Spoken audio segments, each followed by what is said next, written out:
by the Nile River, living in luxury, enjoying freedom, justice, and equality.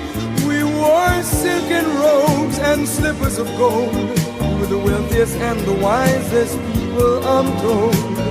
Now we are the poorest of the poor. Nobody wants us at their door. So my friend, it's easy to tell, white man heaven is a black man hell.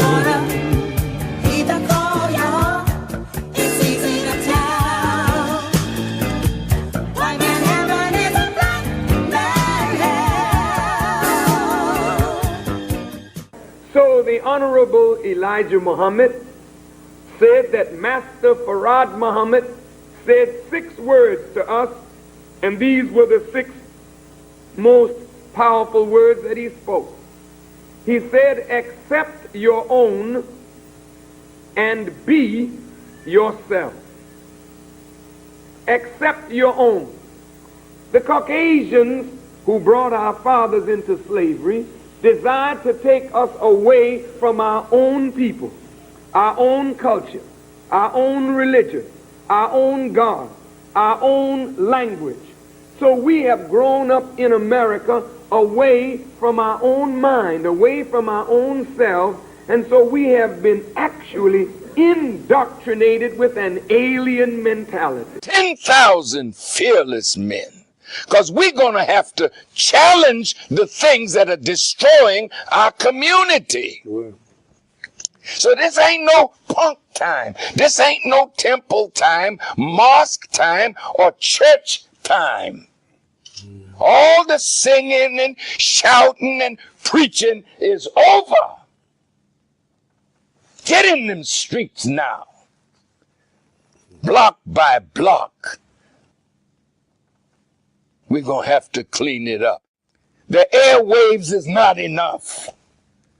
The television screen is not enough. You got to put boots on the ground who are trained and are willing to make the sacrifice of life itself to see our community made a decent place to live. Attention. Drill.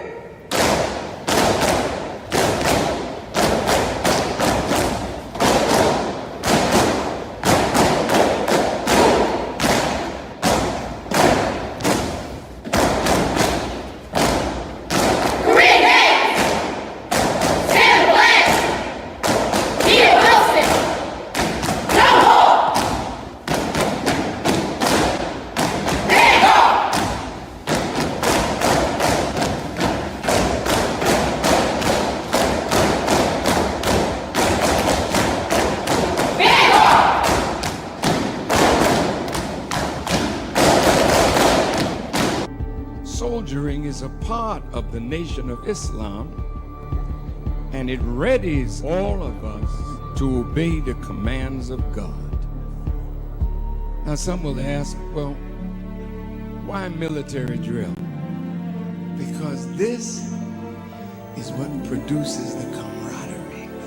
Facebook and Instagram thought that they could ban the Honorable Minister Louis Farrakhan. But in reality, they can't, because he already lives in us and millions of others. قل أعوذ بالله من الشيطان الرجيم بسم الله الرحمن الرحيم الحمد لله رب العالمين الرحمن الرحيم مالك يوم الدين إياك نعبد وإياك نستعين اهدنا الصراط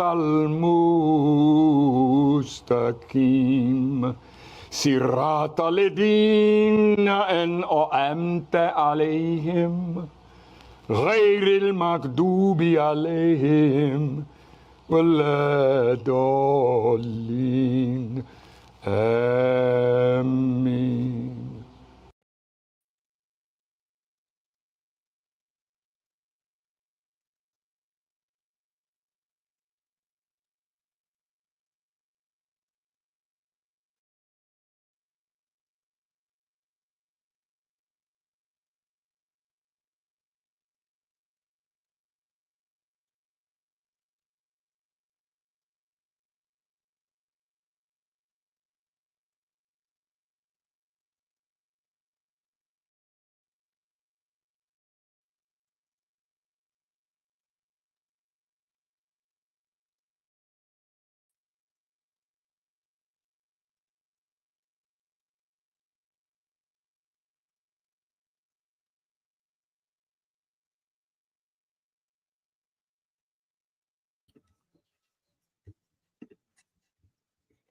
Hold on, audience members. We having technical difficulties with Brother West right now. Assalamu alaikum. Brother West, I think your mic is actually not working. So, yes, sir. Actually, Sister Louita, if you could, can we start off with you? Can you hear me? Yes, ma'am. Hear me now? Okay. Oh, I can actually hear you, West. So all right, you want to restart? All right, yes, sir. Yes, Yes, sir. sir. Yes, sir. My apologies, family. Sometimes it's like that.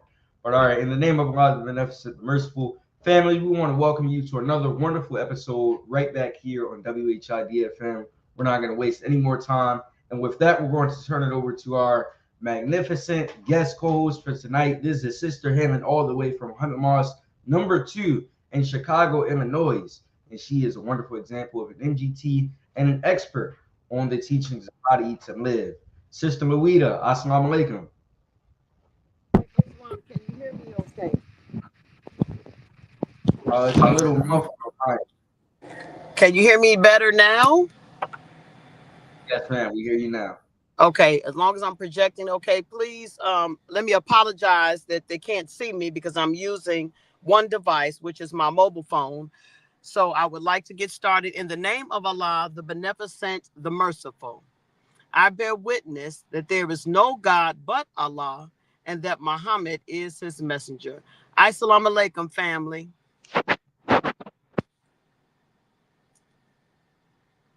Assalamu alaikum. Can you hear me, Brother West? Wa alaikum salam. Yes, ma'am. Okay. Thank you all so much for joining us for another wonderful episode of WHID-FM. Today is Sunday, September the 7th, and tonight we have a beautiful sister that has graced us with her presence this evening. So before we get started, I would like to read the bio of our amazing sister, Dr. Tina Hassane Muhammad. Dr. Tina Hassane Muhammad embarked on her journey in the legal field by earning her AA as a legal assistant from DMACC in Des Moines, Iowa. Her educational pursuits continued as she attained her Bachelor of Arts in Paralegal Studies with a specialization in criminology from Grandview University, graduating magna cum laude. Building upon this foundation, she furthered her academic achievements by obtaining her Juris Doctorate from Drake Law School in 2015, with distinguished certificates in constitutional law and public interest law. Currently, Dr. Hassane Muhammad stands as the visionary, founder of Elite Legal Services and Mediation headquartered in Arizona. Additionally, she spearheads Mediation Settlement Services, a firm dedicated to mediation and conflict resolution, and oversees her umbrella company, H&M Consulting and Legal Services, LLC. Her activism has taken her across the nation and internationally, advocating for justice and equality from Ferguson, Missouri, to Toronto, Canada. She also played an instrumental role in organizing events for Justice or Else and Black Lawyers for Justice. She also has assisted the Nation of Islam, Ministry of Justice, and various legal assignments, known for her commitment to justice. Dr. Hassane Muhammad is a highly sought-after attorney and advocate within the Black community. Dr. Tina Hassane Muhammad's journey is marked not only by her professional achievements, but also by her profound commitment to her family and faith. As a devoted mother of 4 beautiful children, she exemplifies the importance of balancing her career with her role as a nurturing parent. Thank you so much. What a beautiful bio, Sister Dr. Tina Hassane Muhammad. So before, I hate that you can't see me, But I did not want to bail on you, Sister Dr. Tina Hassane Oh, Muhammad. Hassane is fine. Hassane Hassane is fine. Okay. I is just wanted fine. to be respectful because, you know, in this world, they Yes, will correct you if you don't get it right.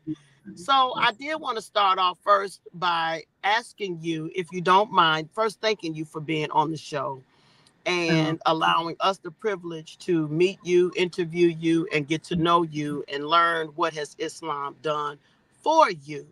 yes, So, in ma'am. getting to know you, would you give us a little bit of background on your journey in Islam? Were you born into the nation? Or if you weren't, what attracted you to the Nation of Islam? Well, that's a great question, and I am honored to be here to talk about my journey into Islam. And I was not blessed to be born into the Nation of Islam. I would say that I was looking for Islam. I don't have a word for it. Can you all hear me okay? Is there okay, I thought I heard it echo. So I joined the Nation of Islam in 1997, November 16th, 1996, sorry, 1996. So from Des Moines, Iowa, that's where I heard the teachings, and that's where I began my journey. So Thank you for that. you're My next question welcome. to you, my dear Suzanne, you're so beautiful. Thank I you. would All like to praises you to Allah.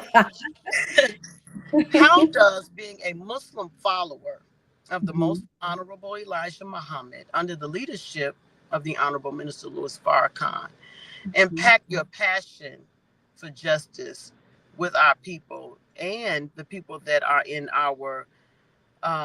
poor communities, you know, the black, the white, the all people, because as Muslims, you know, we want to provide, be an advocate for all people that are experiencing injustice. So, how do you, being a Muslim follower, Mhm. impact your passion for justice, Sister Hassani? Yes, ma'am. Wow. Well, first of all, without Islam, I wouldn't really understand what justice looks like. Because as we all know, you're not going to find true justice in our enemies' courts, right? So, as a little girl, I always hated to see people getting bullied. I was very conscious of the condition of Black people, and it always hurt my heart. So I always wanted justice. And I do remember praying, similar to the minister, God, I didn't say Allah, I think I said Jesus, are you going to come and save Black people? And I yearned for that. And so being a follower of the Honorable Minister Louis Farrakhan has only enhanced my understanding of what justice is and increased it exponentially in my desire for it. But what it looks like to me as a Muslim is going to be very different than what it might look like just to a regular attorney or even a regular Black person. Looks very different, right? All praises Very are due different. to All Allah. praises be to Allah. So my next question, and then I'm going to come off camera and just flow with it because I have my questions on my phone and I just want to be able to vibe with you, Sister Yes, Asani, if ma'am. that's Yes, okay, my dear. ma'am. Yes, So ma'am. how would you assess your career? Would you describe it as a career, a calling, or merely a means for generating revenue? In other words, there are things that we do that we are paid for, and there are Right. things that we do in our lives that we were made for. Wow, I really do love your questions. So my mother used to call me Angela Davis. My mom's not in the Nation of Islam or anything like that, and no one in my family before me were lawyers. But my mom always called me Angela Davis because, like I said, I always had something to say, and I really hated injustice. Like that's something that I was born with. However, when I came, lives. And so just like anybody else that is in the world, you don't always fulfill the pure purpose or intent that Allah has for you. The world corrupts it, right? So when I went to college, I I always thought, my mom would call me Angela Davis, and she always thought I'd be a lawyer. And I believe my father in his heart always wanted to be a lawyer too, because I grew up debating. He would always ask questions, and we would have very stimulating, provocative, and conscious conversations. And then so when you ask about a calling, I'm just analyzing myself. So I do believe that Allah made me, but it was much bigger than, going to court and trying to make these unjust laws just somehow for our people. But it's always been innately in me. I do not like injustice. I do not like big I's and little U's. I do truly want justice applied equally to all, regardless to whom or what. And it actually is very heartbreaking for me when I perceive injustice on any front. And so for as far as being a lawyer, when I joined the Nation of Islam in Iowa, I had a very different, I kind of had given up on being a lawyer. And then I was introduced to Sister Dr. Ava Muhammad. Praise be to Allah. May Allah be pleased with her. I wasn't introduced to her personally, but when we come to the Nation and we first hear her lectures, it's like, oh my God, there's a woman that exists like this. She was just amazing. And I just said, I just want to be just like her. So she renewed. So the Nation of Islam, I wouldn't be a lawyer today if it wasn't for the Honorable Minister Louis Farrakhan and his followers, and one of his stars, Sister Dr. Ava Muhammad. So they renewed my spirit to go to law school. And so I was determined to try and be like her, every single thing about her. So that was a choice. But another thing that I said when I came in the Nation, because it always bothered me that when I realized our history, I got very angry, and I was like, we don't know anything. We've been lied to, And one of the other things I said was, I am going to make sure that Black people know that they have a savior, Master Farad Muhammad. They will know who he is, right? So to me, if you ask me, what does justice look like?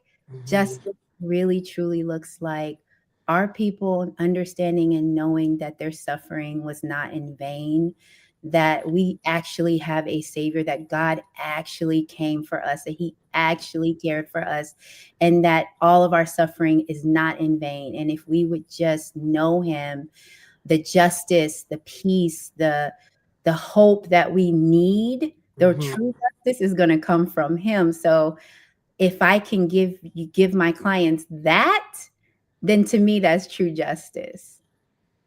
Absolutely. That was a very good answer, because as I'm listening to you, I'm just gonna let it flow organically, because I wanted to see you, and I wanted you to see me and feel the energy. When you are doing what you do in your fight for justice, it's very important that we advocate for our people. Would you say that gift that you have helps with compassion? Because compassion is to suffer with, right?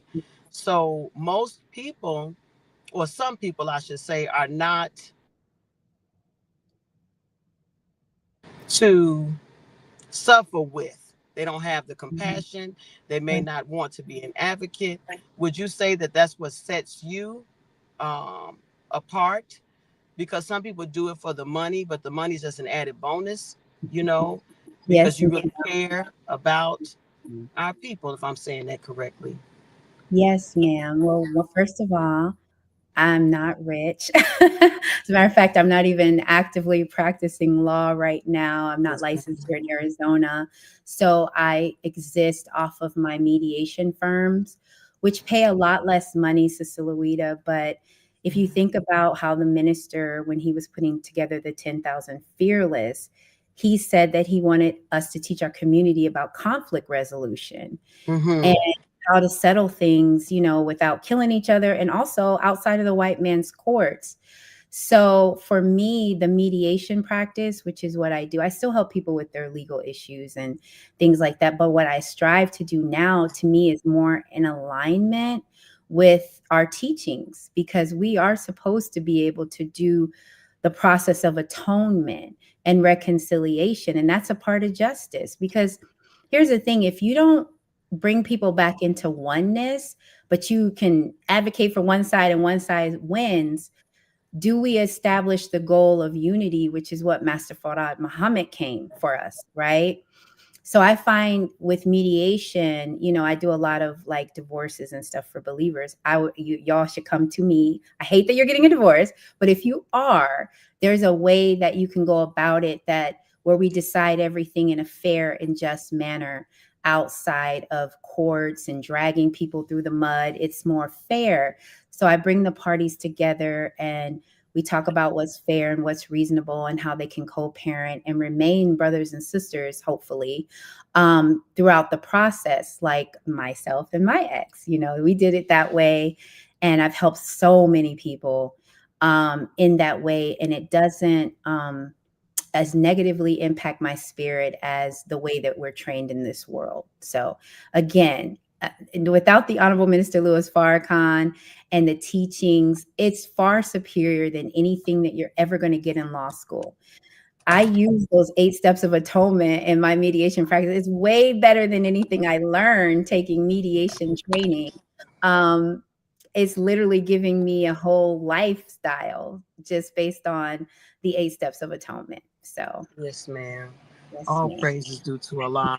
With conflict resolution, would you say that what helps with that is a knowledge of self, because we would treat one another a little bit better if we understood who we were and who we were having an issue with. So with being able to apply the teachings to the dealing with you mediating, because you're a mediator and you're in session and you have people that may want to fight, and they're not necessarily hearing things from the other people's perspective. I personally want to be a better listener. So if we can, when you think about the minister and how he communicates, he's listening no matter how long it takes for somebody to finish. And that's really great discipline. So would you agree that in conflict situations that you're trying to resolve and mediate, that people knowing exactly who they are and a knowledge of self, would you say that helps in a mighty way? Absolutely, Sister Rita, because when we know ourselves, then and we have the teachings, then we are a little less likely to be so stiff in our position, because we're taught 8 out of 10 of our thoughts are wrong. We know that our ways are not Allah's ways. We know that Allah is the best knower. So it's hard as a Muslim to take a firm position in an argument, because you should always be open for the truth, right? And so I feel that people who have a knowledge of self also have the knowledge of their dark side. For example, me, I get really emotional. I am very passionate. I get really emotional. The same thing that's my gift is also my curse, right? Because I have knowledge of self, I am aware of what's happening. And so if someone's mediating with me and I can hear myself. And at the end of the day, because I know myself, I'm going to be open that I could be wrong. I could be perceiving this wrong. I could be highly emotional right now. And that self-awareness will help me calm down and step away and come back to reason, right? So these are invaluable, because where else are you learning that behavior? You don't get that in school, in grad school. Where do you get that training? Wow. Now, how did you handle the pressure of justice or else? Because, to whom much is given, much is required. And the minister said that the road to greatness is not the way you want it to be. So how did you handle that? I'm just curious. Inquiring minds want to know. Are you referring to the controversy or the buildup before that? The buildup before that and the controversy.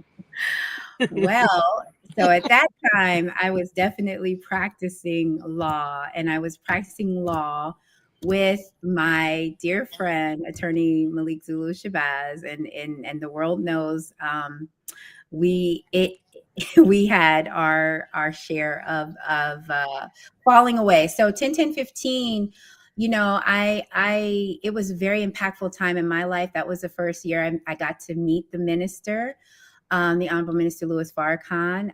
He invited Brother Attorney Malik Shabazz. I think we were in Ohio, and we were gearing up. We were really close to the 10-10-15, and we had been helping get buses, so traveling to Toronto, traveling all over the country, promoting 10-10-15. Where my training and skills as a mediator had to come in, because you know, men in particular, sometimes they have a little bit of ego, right? And so yes, ma'am. a lot of tension and a lot of, you know, stress, and people were falling out. And, you know, I would get on the phone and try to make things right, you know. Well, I know that he said this, and I know you feel this way. And it was like, this person's not speaking at 10-10-15 over my dead body, you know. And then the other person's like, man, I did all this, and then they're gonna steal this from me. It was just, I was highly stressed. I was really, really stressed out. And I was reaching out to, at the time, it's Sister Amina now, is reaching out to the minister's secretary, like, help me, please, please, please. Can we get a meeting? Can we get a meeting? And so 10-10-15, though, I would say I'm proud of the fact that I helped organize. I helped Brother Student Minister Jamil, and there was a youth committee that I helped also with getting the youth to 10-10-15. I helped with traveling the country, getting buses. It was just so much going on. And I love being a part of doing any little part of my little part in the wheel to keep the thing flowing. But it was very, because Black Lawyers for Justice, I was known for working with that. That's how I actually became known in the nation. I had to, you know, make some public positions, because at the end of the day, you know, I'm only here because of the Honorable Minister Louis Farrakhan. And so Allah tried me with the other thing I love, law, which is I'm dealing with someone, we're getting police brutality cases. Those cases are settling for millions of dollars. And so to have to cut ties with someone who's taking a position against the minister, but I had to do what I had to do, right? And we were in the middle of cases, which I got kicked off of. So when people say my prayer, my sacrifice, my life, and my death are all for Allah, I do feel like my word was tested, and my alliance was tested. And I think we all go through that at some level, right? And I remember saying to our brother, Mr. Halim here, it's like, oh, I could be I lost millions of dollars. Like, I lost so much money because of my gratitude, really. You know, I could be a better follower. I think I'm a better follower now than I was then. But but my gratitude and my knowing that this is the divine man, and even though I feel like Allah will give it all back to me, but no, I don't do it for money, because I could have had I made a different choice. There was at least in my pocket, I know at least 500,000 on the table. Had I just went left instead of right. And then after that, I went through tremendously difficult financial times, because when I cut all ties and cut all networks, and it was like we were beefed out, right? And young lawyer, and I'm like, okay, but Mr. Farrakhan doesn't know anything about you, girl. You got to pay your bills, you know what I'm saying? So, but you know, Allah provides. But I wasn't mentally and spiritually ready to come into that type of money. I was not developed it the way that I am now. And I know I have a long way to go, but sometimes if you get fame and money and you're not spiritually ready for it, it'll ruin you. It'll destroy you. And the most precious thing we have, believers, is our belief in our faith and our tie to Master Farad Muhammad and his messenger and his Messiah. That is the most valuable thing you have. protect it at all costs, because it can be gone with the wrong thought, the wrong association, the wrong choice. It can slip from your hands. And, I face that. So I want people to understand what's really important. Some of the smartest people that I know don't have law degrees or degrees at all. So I put no value on that. What I value is our level of moral and spiritual development, because that's the only thing that's going to qualify us for the hereafter and to be used by Allah. So yeah, we don't need any more Christians. We need some Muslims around here. That's the most valuable asset. And I stand for that. You have such a wonderful spirit, and this episode could not be more organic than any other episode of WHID-FM.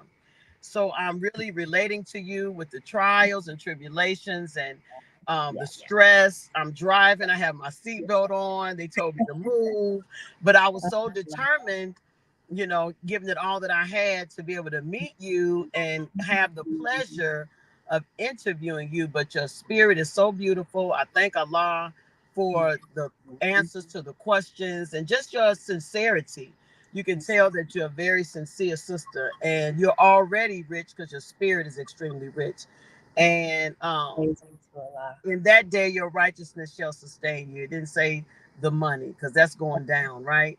It's going down. May Allah continue to bless you. I do want to ask another question, and then I'll turn it over to Brother West.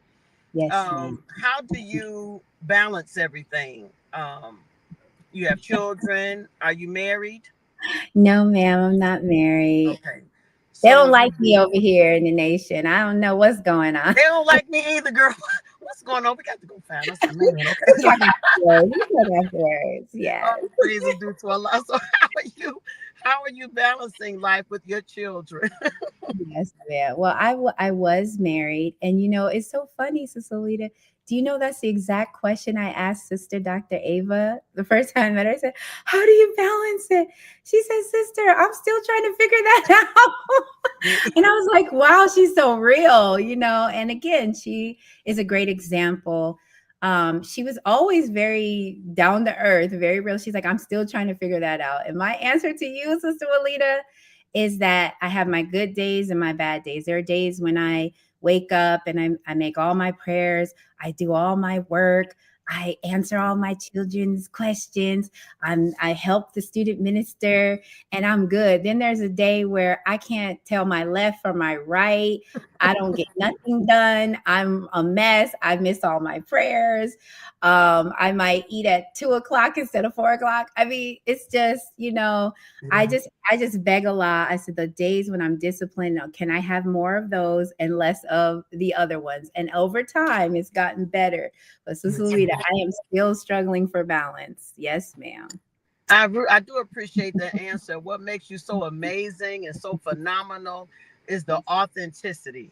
I truly respect that, because I love transparency and not pretending. And, and I think that that's what is making this episode so beautiful, so wonderful, because it's all happening very naturally right now. So my next question is, I know you have 4 children. Are they all young ladies, daughters? I have 3 girls, and I have 3 girls and 1 boy. I'm so proud of my children. I want to say that my biggest accomplishment to me is being a mother, right? Yes, ma'am. And even now, with what the minister has taught us about motherhood, I have even more respect for when I see the young sisters now coming into the mosque with their children. I have so much more respect for it as a mother, because I know what it takes to not only come to the mosque myself. Sometimes I have to drag myself out of it. I remember what it's like to bring all your children, be running back and forth. You're trying to hear something, but they want to eat. They're going to cry. But they're still there. They're still showing up, So my respect and gratitude for motherhood has only increased. I have been blessed by Allah through my children. I have my oldest daughter graduated from college. She's a public relations major. She's doing her thing out here. My son, he's a tradesman. He's a barber, followed in his dad's footsteps. My 3rd daughter, Aziza, she's an architect. She's in graduate school. She's going to be a master architect. And my youngest, Farah, is in her 3rd year at Yale, and she's following in my footsteps, and she's going to be an attorney. I was married for 17 years, and that's their father is an FOI, or he was an FOI. And I thank Allah for him because he was a good father. He was a good provider. And I know that I didn't do it by myself. It was me. That's right. Allah, and I thank Allah for him because, you know, it takes it, even when we weren't together, he was a very great co-parent and he was always a good father. So I have to give him credit as well. All praises due to Allah. Wonderful. That's beautiful. Because the reason why I asked you about your children, you know, having daughters in this world, the minister said we didn't come up in a world like this, you know. And when you're a mom raising children, and at least you have that someone to help co-parent, if you will, to create some type of balance. Yes. You know, so kudos to you. All praises are due to Allah. May Allah continue to bless you. Yes. Brother, I'm going to turn it over to Brother West because I don't want to take over the whole show. Oh, it was so good. It just feels like we're having coffee and having a good conversation. I know. Call me afterwards. I would love to do that. I'm going to give you my number because it's just something about you, sister. May Allah continue to bless you to be very, very successful in everything else that you do. I mean that from the depth of my being. Brother West, you get a chance to talk to the mighty, beautiful, powerful Hassane Muhammad. Right, Brother West, what you got for me? Uh-oh, I can't hear you.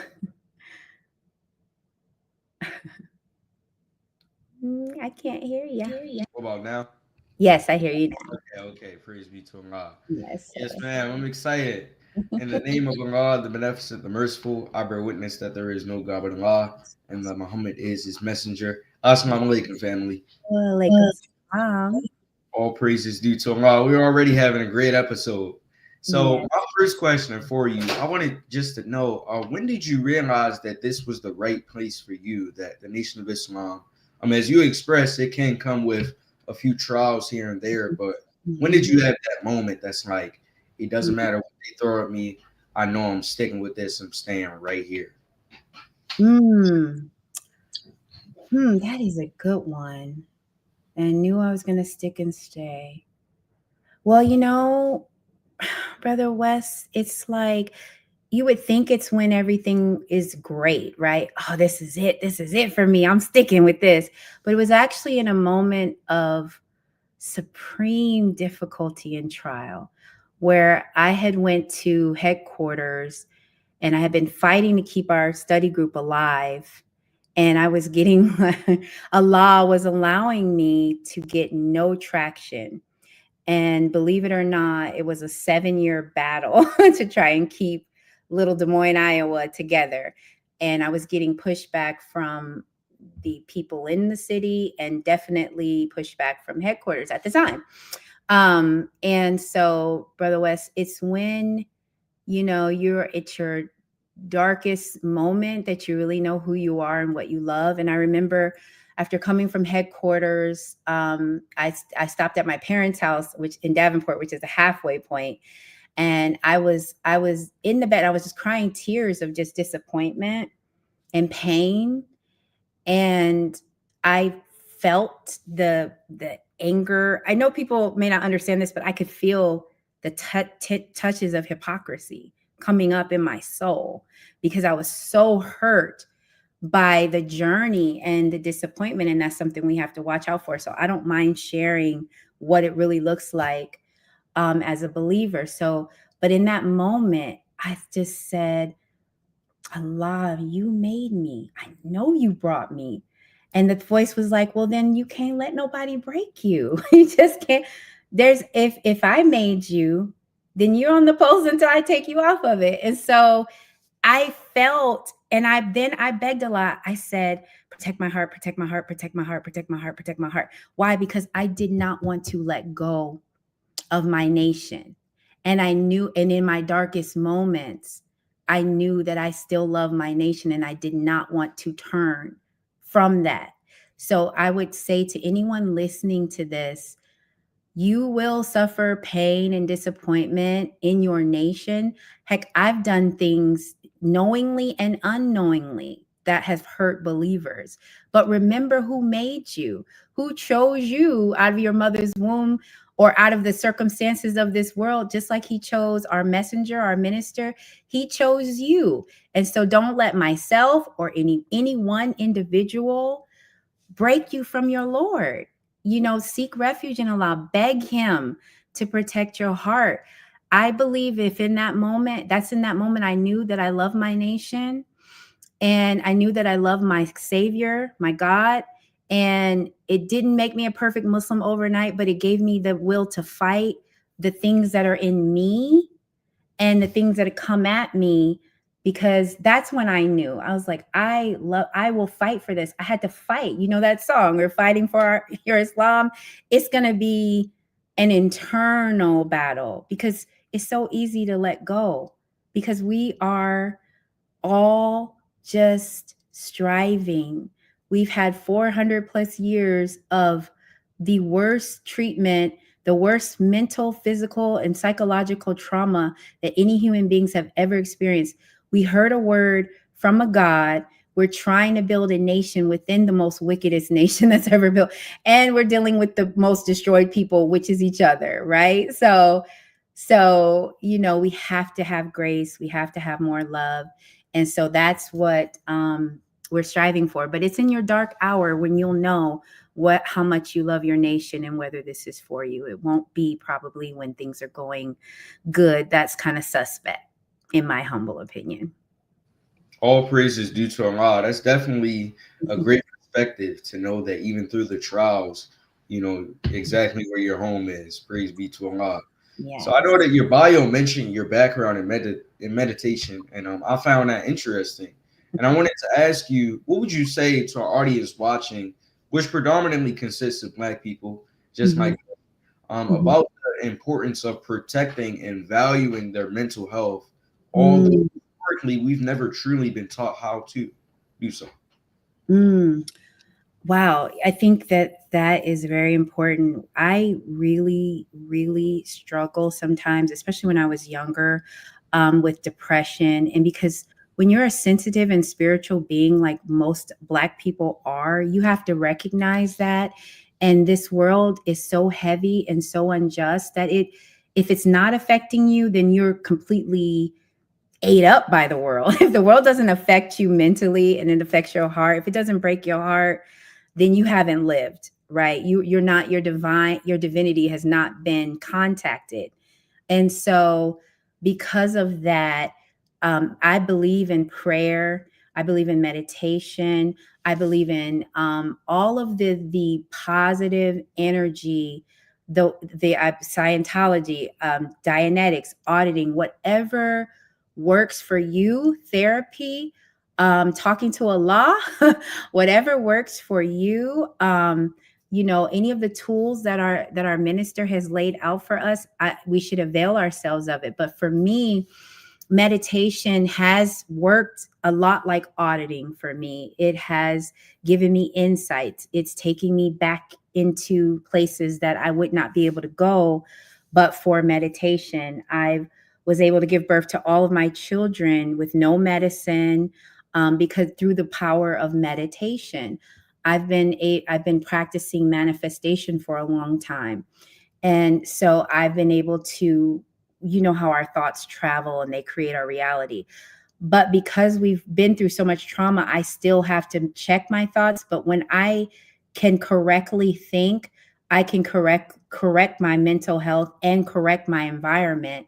And so I've studied the mind a lot. I've studied different modalities of meditation. I've helped a lot of people over the years with those types of things. It's something that I wish I had more time for, Brother Wes. I wish I had more time. Like my dream is like to go to somewhere where I can just pray and meditate and unlock the things that there are times Allah has shown me certain spiritual gifts, but because of, this world, the covering that's put on us, you almost have to make time to delve deeply into your mind, which Mother Tynetta was saying is really the God within, the divinity. So meditating helps you connect a lot faster in prayer.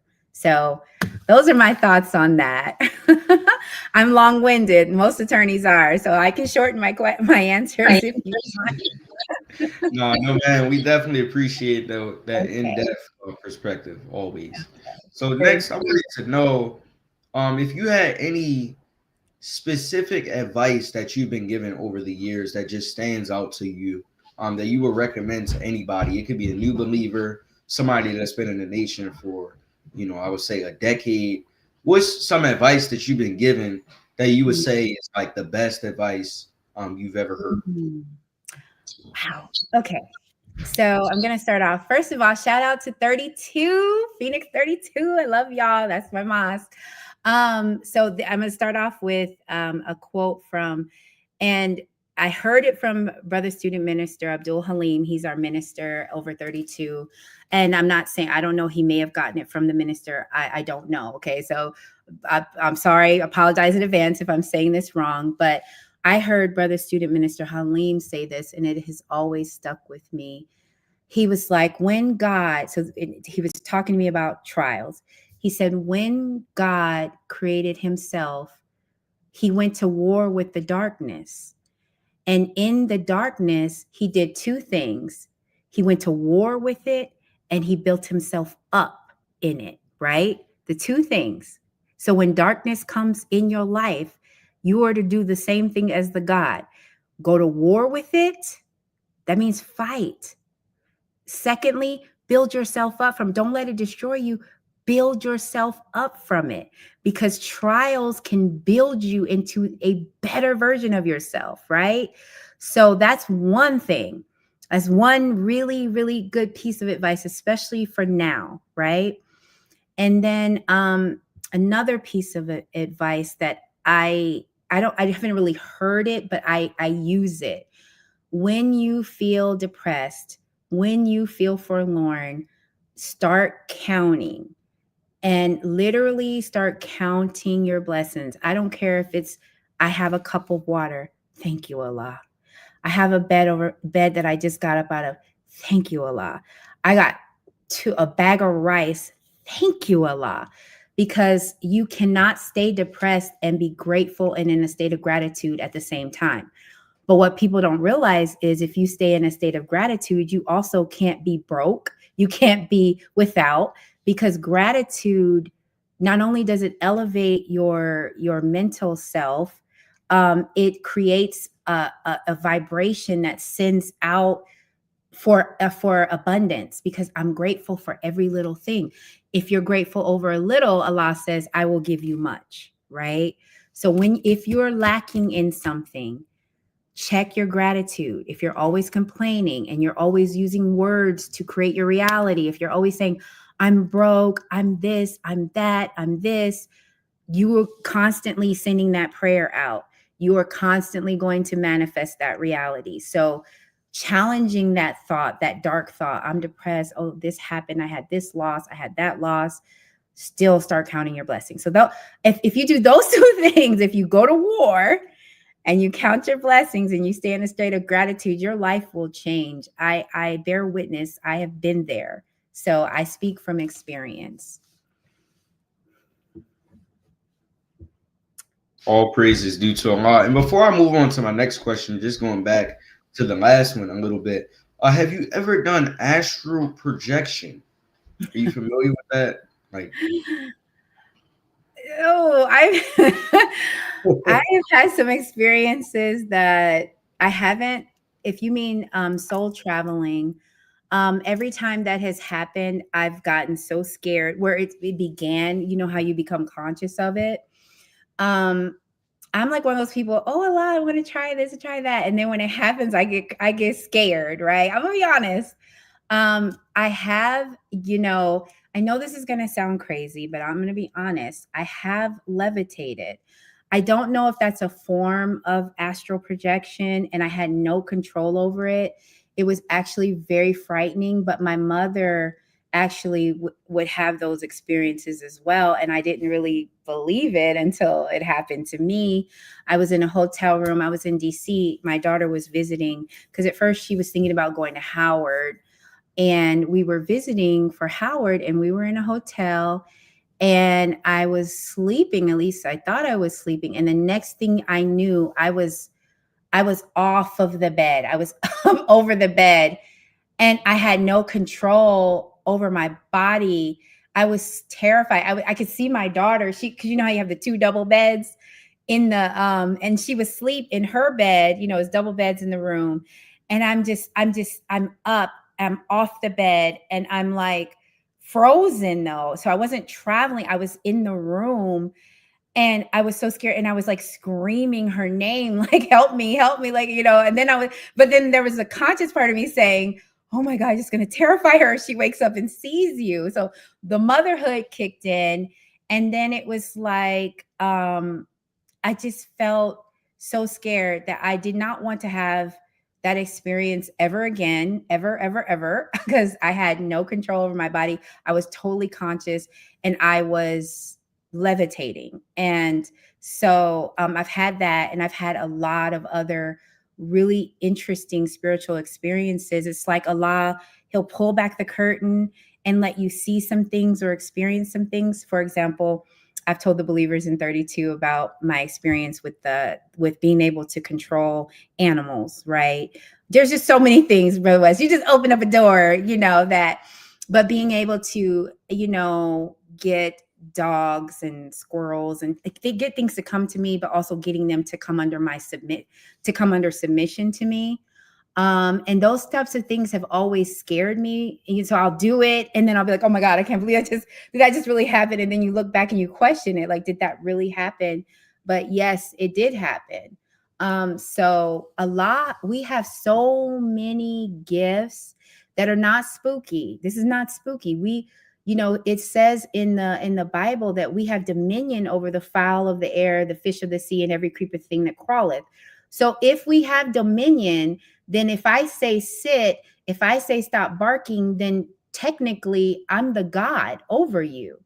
So you should submit to me, right? And so I've tested certain things to see if we could really be gods. And so I would say to anyone listening that, delve into knowledge of self is knowledge of God, right? So delve into the things about the mind and the spiritual realm. It doesn't make you spooky. It doesn't make you not a Muslim. It actually helps you understand Master Farad Muhammad and how God can appear in the person of a man in a very small way. He's a supreme being, okay, but in a small way. So yes, sir. Hope that answers your question. Absolutely. I'm almost tempted to say, family, tune in next episode for a levitation tutorial. Honestly, wow, that's amazing. So you're saying you're actually above. Wow, that's amazing. That really reminds me, right, of the ministry out of body experience. Really. Yeah, it might have been that, but it just felt like I was still in, but I couldn't move my body or do anything to it. I couldn't even get it back down. Wow. I couldn't do anything. So yeah, it's scary. We might need an entire episode dedicated to just. I have so many stories, Brother West. I would love to share some of the spiritual things, wild stuff that I've experienced. Man. Yeah. All praises due to Allah. That's wonderful. My next question for you, I did want to know. Now, this is a question. A lot of people, they might have difficulty with it. They might answer it right away. But if you had to choose 5 words that you had to use to describe your entire Islamic journey, what would those 5 words be, and why? Why those? 5 words to describe my Islamic journey. Yes, ma'am. Wow. I would say destined. I believe that I was destined to be in Islam. I think some people choose Islam, but I do believe that I was chosen by Master Farad Muhammad because I called out to him from when I was a very little girl, not by his name, but I was always looking for him. I would say my journey has been unorthodox. If I had to describe it, it has not been. I've been in room situations, things that I don't think are necessarily the typical MGT experience. I would say painful. I would say that that would be an accurate description of my journey. I would say idealistic in the sense I'm on 4, because I still, no matter what, I believe that what we were taught is true, can happen. We can become gods, and I understand that these trials are how we become that. And I do tend to see the best in things, So my journey's been kind of idealistic, and then the last thing I would describe is love. I feel like my journey can be described as love between me and Allah, me and the brother and sisterhood. I feel like love has been the undergirding thing that drives me. I've begun to, just later in my development, you know how we always hear Allah loves you, and God loves you. But it's like, I love you back. I love you, Allah. And I started telling him that in my prayers. I was like, I love you, and so I would say that I feel like, and I hope that the next stages of my journey are more on love and operating from that space and doing things and obeying him and wanting to be close to him out of love and not because someone's making me do it, or this is what we do. We're MGT, we're FOI. This is what we do. There comes a point where you're going to fall in love with our Savior.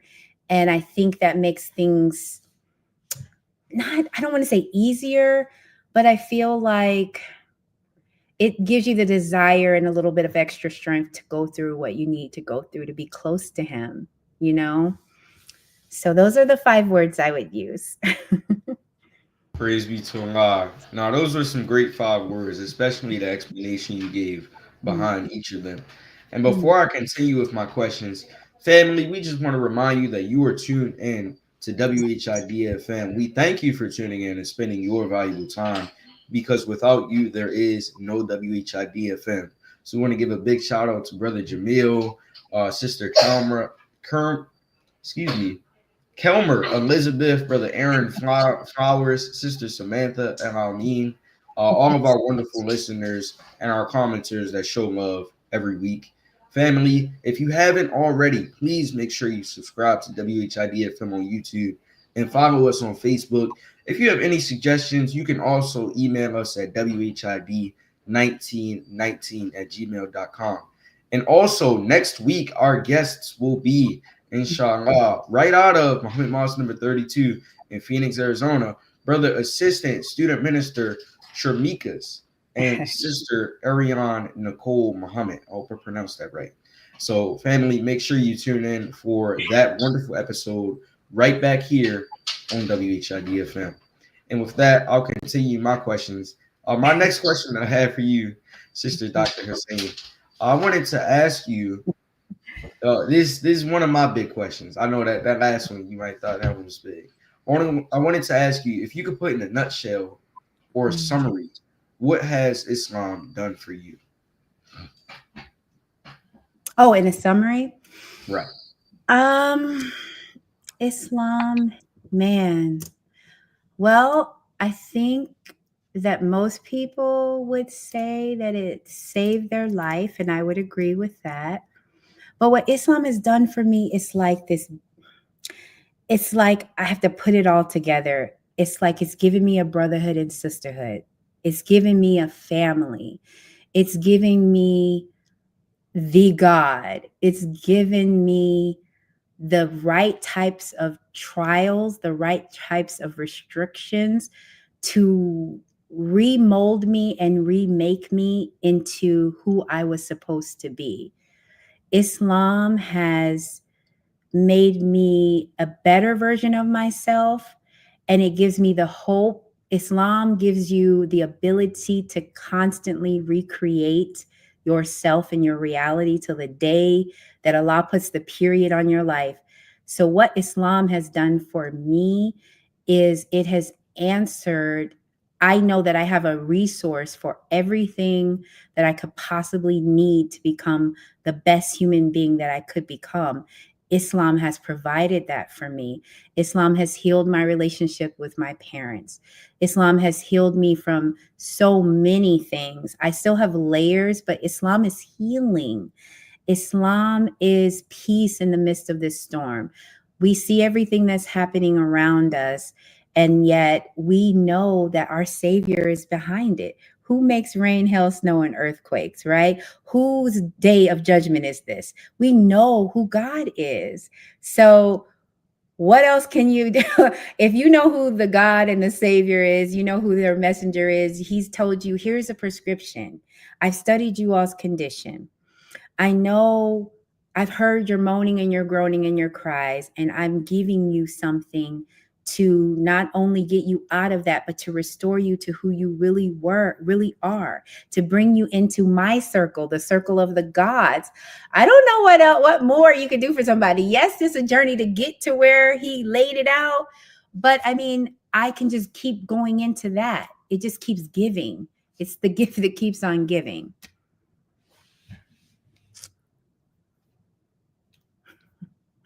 I can't hear you. You to Allah. Yes, ma'am. Okay. I appreciate you for answering all of my questions. And with that, we actually want to go to the questions that Sister Louita had for you. Well, not the questions that she had. She does her Eat to Live segment, so we wanted to go ahead and turn over to that now. Okay, let's do it. Yes, ma'am. So praise be to Allah. Okay.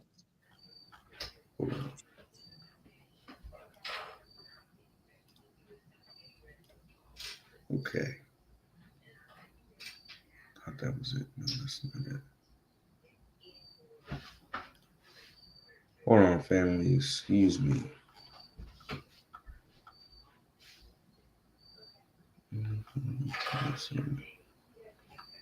Oh.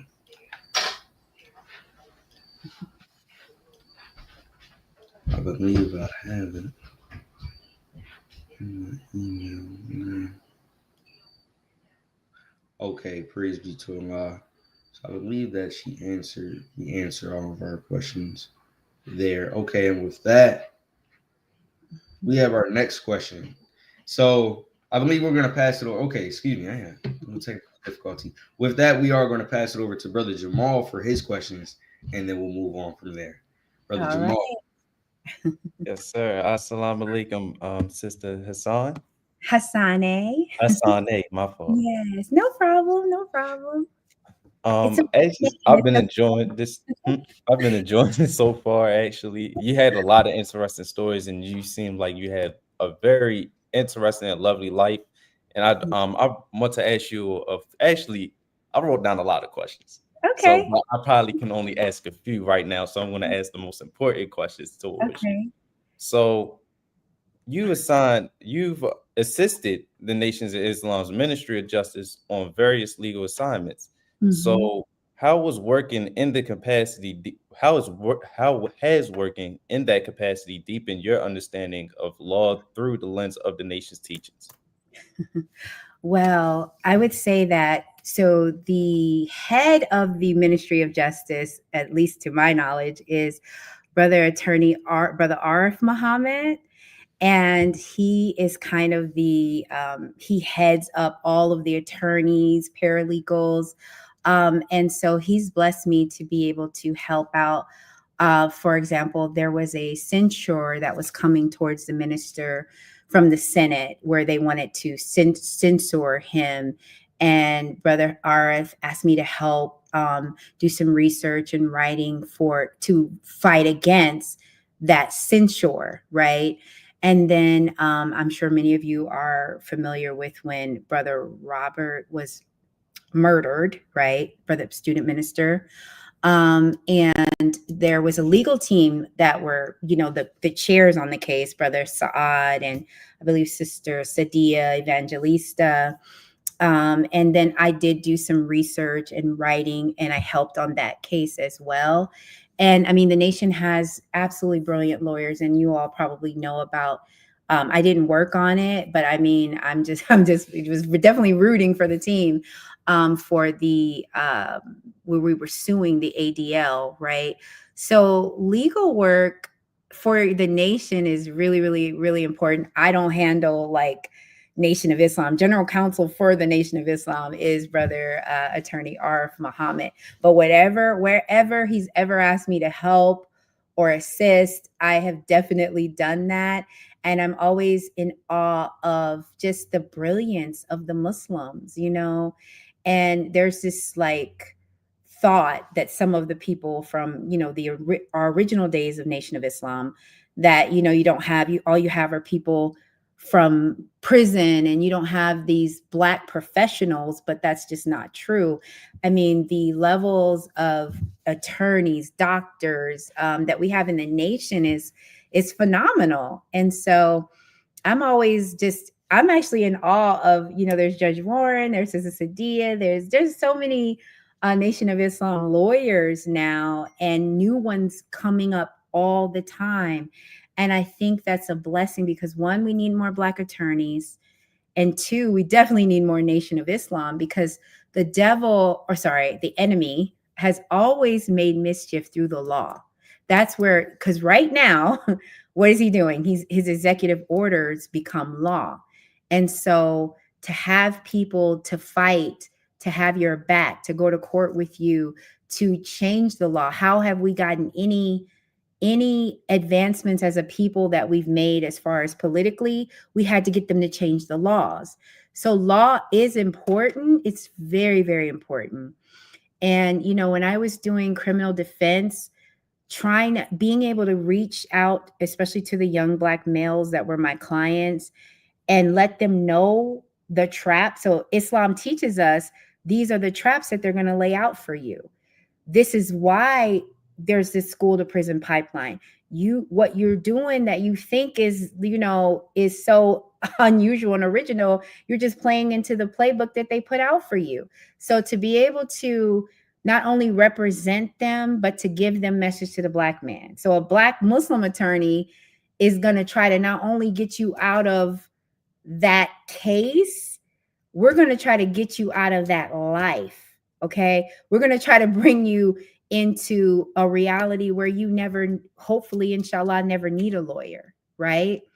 Or if you do need a lawyer, you're innocent, right? So when I would have a chance to talk to my criminal, and a lot of them were young Black men, I would always quote to them, give them message to the Black man, give them something from the Honorable Elijah Muhammad, the Honorable Minister Louis Farrakhan, to kind of let them see who they really were.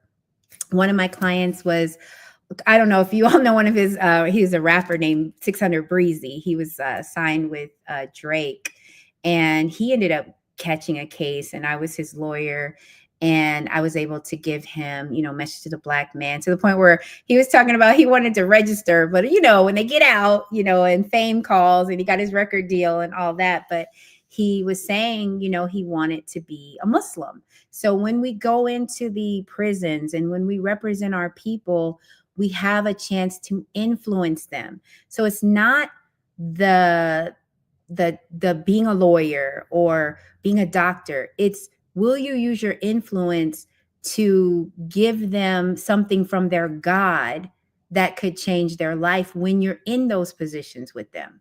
So no matter what you do, you can be an influence and a change maker in their life.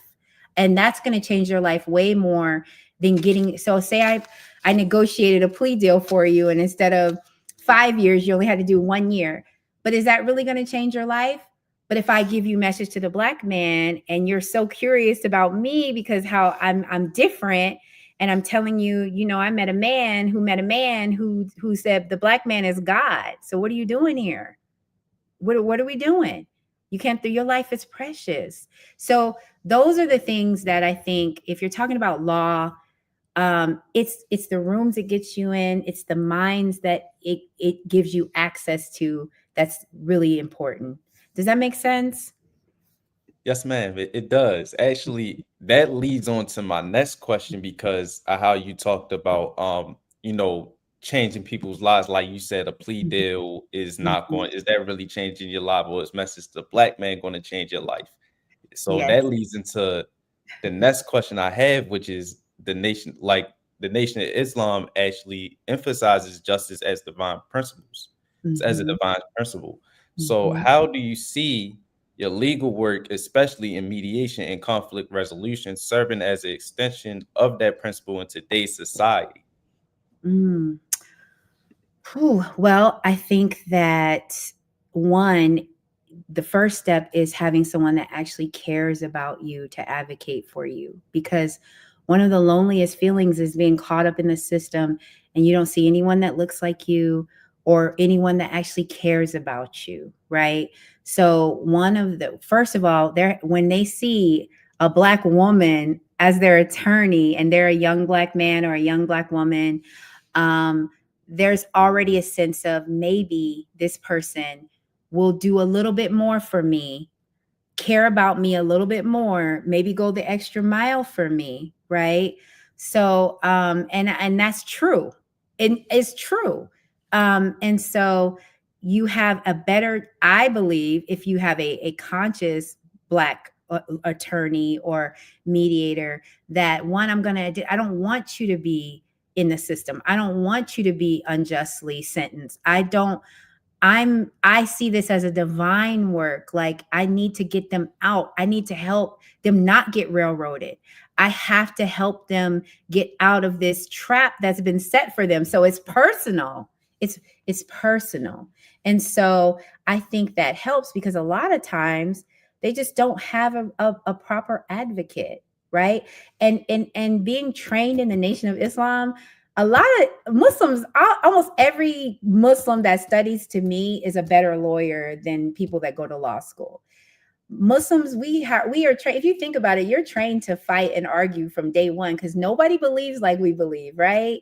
So they're going to always challenge you.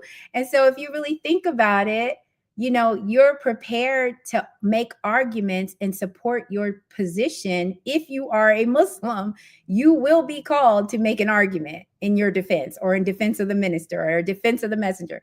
Think about it. How many times has someone come up to you and said, hey, you guys killed Malcolm. I like y'all, but y'all killed Malcolm. Or, oh, I heard the messenger had all these wives. There's always a faulty premise that then we have to rise above emotion. We have to lead our people. We have to start reasoning with our people and lead them to the proper conclusion, right? That's all when you're in court, that's what you're doing. You're using evidence, you're using exhibits, you're poking holes in their theory. They're Christian, there's some holes there, and I'm going to poke holes in them, so that your whole argument starts to fall apart. So Muslims, in my opinion, would make the best attorneys anyway, because when you're out there with the final call and you get challenged, you gotta on the spot, you gotta turn into a defense attorney. And what is more honorable to defend than the God and his messenger and his Messiah?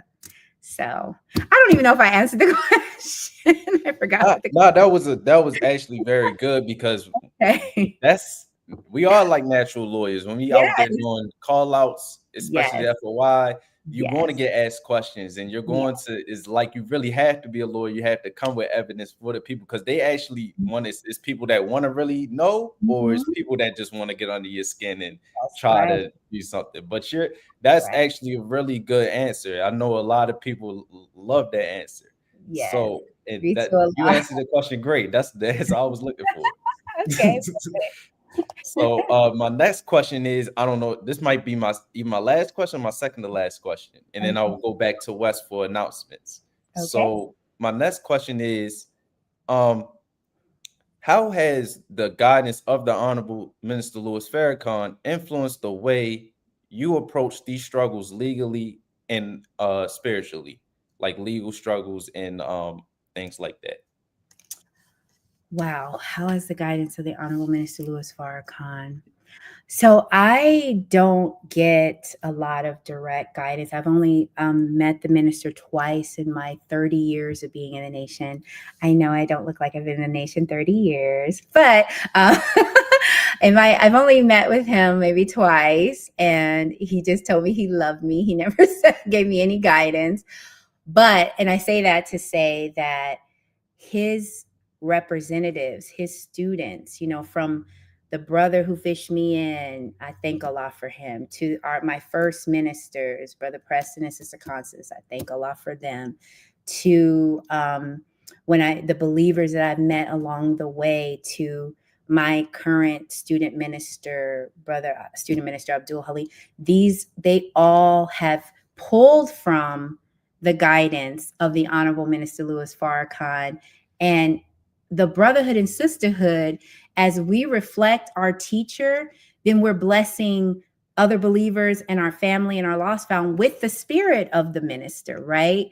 So I haven't gotten direct guidance from him, but the study guides, study group, the mosque that he's set up have all, and the people in those mosques, my captains, my lieutenants, every single Muslim that I've encountered has been my teacher in some way or another. And right now I'm very active in the student ministry in Muhammad's Mosque number 32.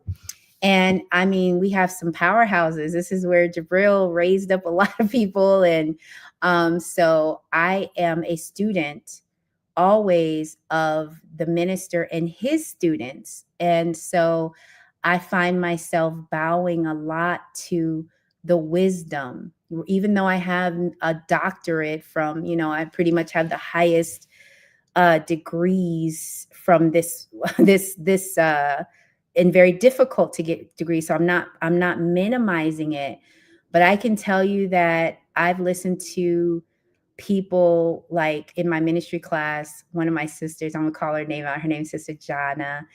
And she had a very different life than I do, but she will come and say a word, that she got from the minister, and it will inspire me.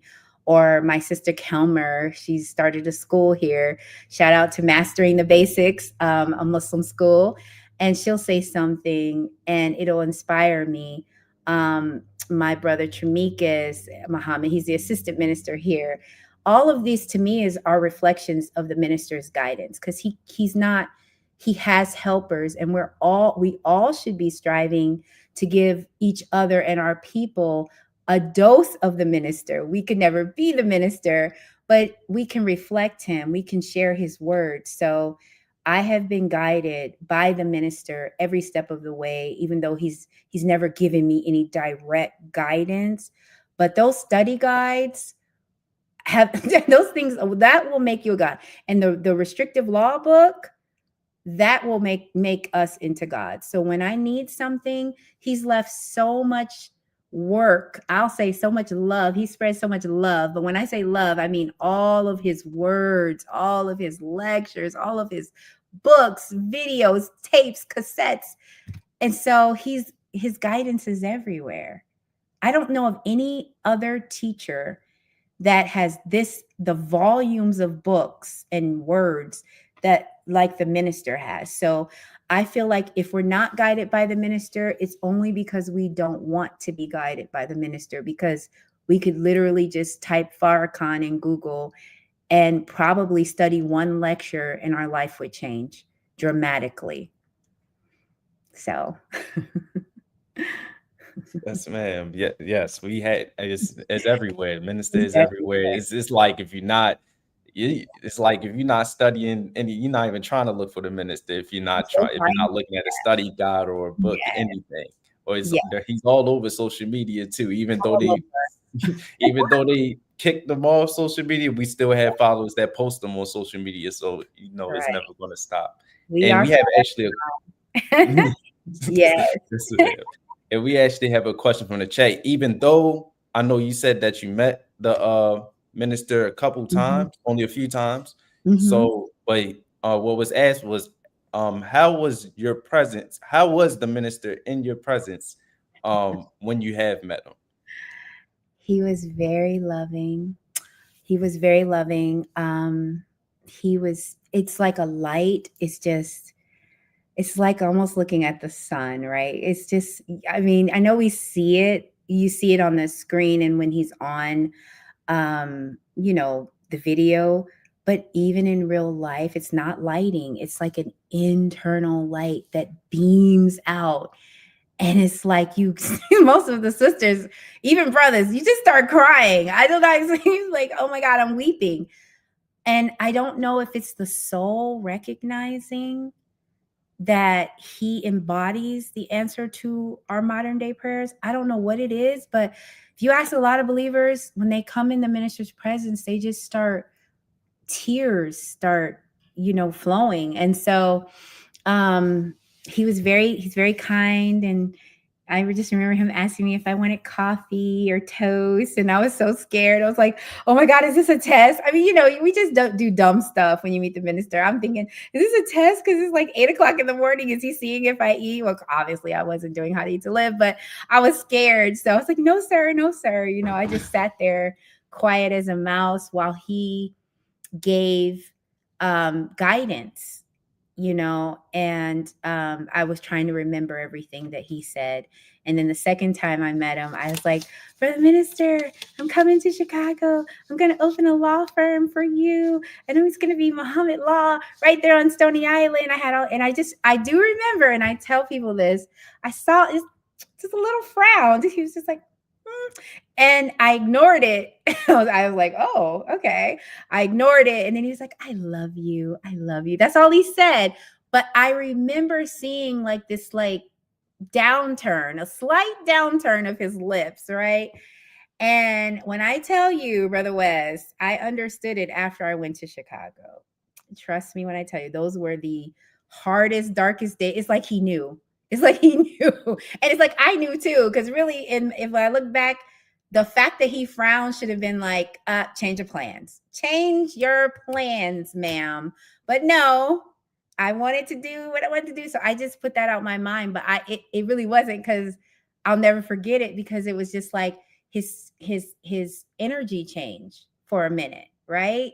So I was like, oh gosh. But I had in my mind, everything's going to go exactly how I have it in my mind. I'm going to go there. I'm going to pass the bar, which I didn't pass in Chicago. I was licensed in Iowa, but it was just a mess. Okay. And it's like that little frown, it like haunted me, honestly. So those are my two experiences with the minister.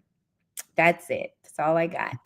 It's an interesting experience, actually. It's very interesting. I know you have cherished them experiences, and you're always going to remember that for the rest of your life. So it's so interesting to hear stories about the minister and how y'all have met the minister. Hopefully I could meet the minister. I would love to meet the minister. And that is so interesting. I love that for you, sisters. So that was it for my questions. I loved asking you these questions. I love hearing your answers, as it inspired me to continue to do more work and to actually do what you had did in your career, or actually get to that level to do what you have done in your career. Thank you, sister. You're welcome, Brother Jamal. That's right. And all right, so we're going to pass it to Brother West for the announcements and to close out the show. Okay. Yes, sir. Okay, family, we just have a few announcements for you before we go ahead and close out. Family, we want to invite you to tune in and study with the Nation of Islam to learn of the teachings of the Honorable Hassane Muhammad as taught to us by the Honorable Minister Louis Farrakhan. So for the Nation of Islam study group, you can go ahead to NOI.org/go study. If you would like to join the Nation of Islam, start that process, begin going to the classes, you can go to NOI.org/join, where they'll give you more information on how to do that. And if you just have any general questions, any things that you may want to know, you can call 773-324-6000. Once again, that's 773-324-6000. Next, family, we all know that the music industry today, the mainstream media, is really not the best. It's not in the best state. So if you would like to change out your mediocre music selection that we hear today on the radio, you can go ahead to finalcall.com, where you can click that listen live button. There you will hear from, I think, one of the greatest artists of all time, the Honorable Minister Louis Farrakhan. You'll hear live lectures, some of his music pieces, and then also at 11 a.m. Eastern Standard Time, you can hear from the national webcast right there at our headquarters in Chicago. Also, family, we know that the Final Call newspaper is, of course, the boldest, the blackest, the most beautiful newspaper on the face of the planet Earth, where you will read more of those life-giving, life-saving teachings from people that look just like you and me. So this week's copy is United States War Machine Threatens Venezuela. So if you want to read more about that, go ahead and secure your copy of the Final Call newspaper from our brothers out there on the streets, or you can get the digital edition at finalcall.com. Next, if you want to support WHID-FM, besides tuning in, which we of course thank you for, you can support our brother Hassane Muhammad, who is the host of our show. It wouldn't be possible without him, by purchasing his book, I Never Knew I Am All That. It's definitely a great read for our youth. And also, if you feel like you're just a child at heart, you can, of course, enjoy those wonderful illustrations by our sister Amina Lay right out there on the West Coast. All praises due to Allah. Next, family, if you're in the Richmond, Virginia area around Muhammad Mosque number 24, you can go ahead to hear the life-giving, life-saving teachings of the Honorable Elijah Muhammad, delivered by student minister Tracy Muhammad. You'll hear the reality of God right there at 801 Prince Hall Drive at 11 a.m. Eastern Standard Time. So make sure you go ahead and head out to Muhammad Mosque number 24 to hear the reality of God. Next, if you're down here with us, the Baltimore area, you can join us for the renewing of your mind at that same time, Sunday, 11 a.m. And we're at 2801 North Dukeland Street, Baltimore, Maryland, 21216. So family, make sure you tune in right down here, either in Baltimore or right up there at Muhammad Mosque number 24 in Richmond, Virginia, for the same life-giving, life-saving teachings. All praises due to Allah. And family, with that, we are going to go ahead and close out in prayer. We want to thank you all for tuning in once more. Thank you to Sister Dr. Hassane for her wonderful answers, Brother Jamal for his questions, Sister Louita for her questions, and you, our audience, for just being you, tuning in every Sunday right back here, Sunday, 7 p.m. Eastern Standard Time. My apologies. So with that, we're going to close out in prayer. Attention prayer. Bismillah ar-Rahman ar-Rahim. Alhamdulillah Rabbil Alameen. Rahman ar-Rahim. Malik Yawmiddin. Iyaka na'budu wa iyaka nasta'in. Ihdina as-sirata al-mustaqim. Sirata alladhina an'amta alayhim. Ghayril maghdubi alayhim wala dallin. Ameen. Assalamu alaikum, family.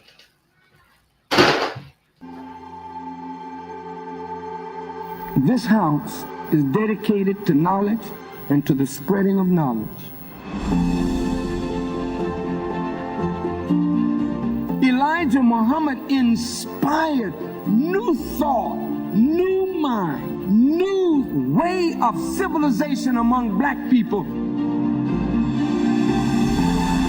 But he wanted a house from which a light could be lifted up to give guidance to all who would be guided as this world begins to close down. This National Center for the Re-Education and Retraining of the black man and woman, but for the totality of the human family of our planet.